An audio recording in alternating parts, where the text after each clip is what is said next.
That's how the major corporations cheat. You're not a Republican, and nor are you a conservative. Is that accurate? That would be an understatement. And indeed, you're the former editor-in-chief of Psychology Today. Correct. So you're a respected academic.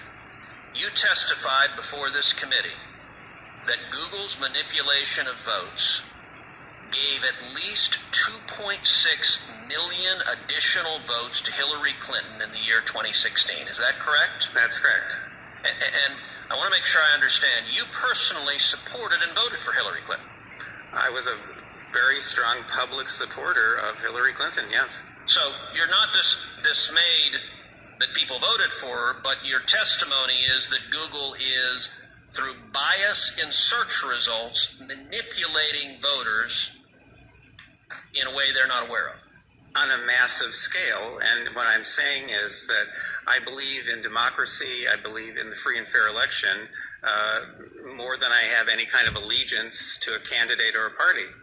And looking forward, if I understood your testimony correctly, you said in subsequent elections, Google and Facebook and Twitter and big text manipulation could manipulate as many as 15 million votes in a subsequent election. In 2020, if all these companies are supporting the same candidate, there are 15 million votes on the line that can be shifted without people's knowledge and without leaving a paper trail for authorities to trace. Now, you described the Go Vote reminder, and you said it wasn't a public service announcement, but rather manipulation. Can you explain how? I'm not sure everyone followed the details of that. Well, sure.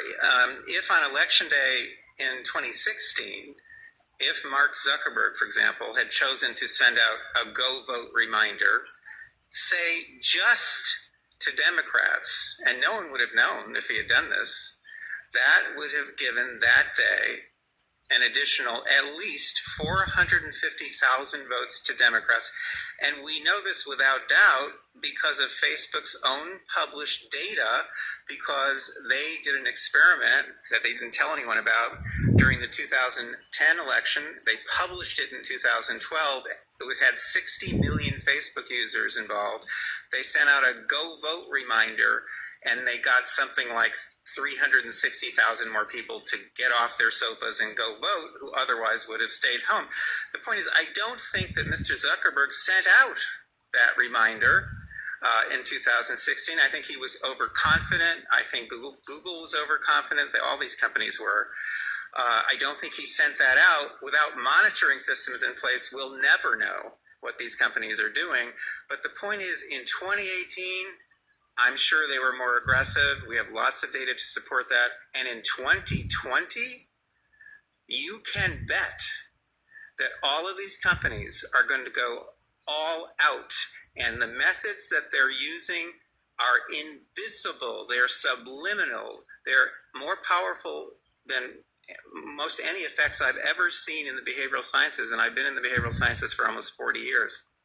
You know, our Democratic colleagues on this committee often talk about what they view as the pernicious effect of big money and big corporate dollars.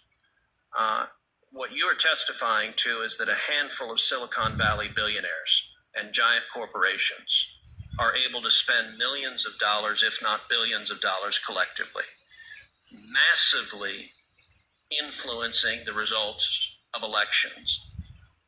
And there's no accountability. You said, we don't know. We have no way of knowing if Google or Facebook or Twitter sends its Democrats or Republicans, or how they bias it, because it's a black box with no transparency or accountability whatsoever. Am I understanding you correctly?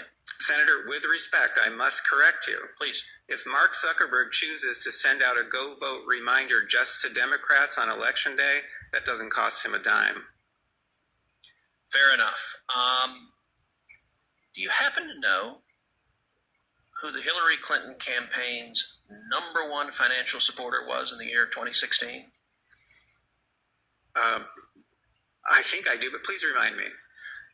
The number one financial supporter of the Hillary Clinton campaign in the 2016 election was the parent company of Google, Alphabet, who was our first witness. They were her number one financial donor, and your testimony is, through their deceptive search methods, they moved 2.6 million votes in her direction. I would think anybody, whether or not you favor one candidate or another, should be deeply dismayed about a handful of Silicon Valley billionaires having that much power over our elections to silently and deceptively shift vote outcomes.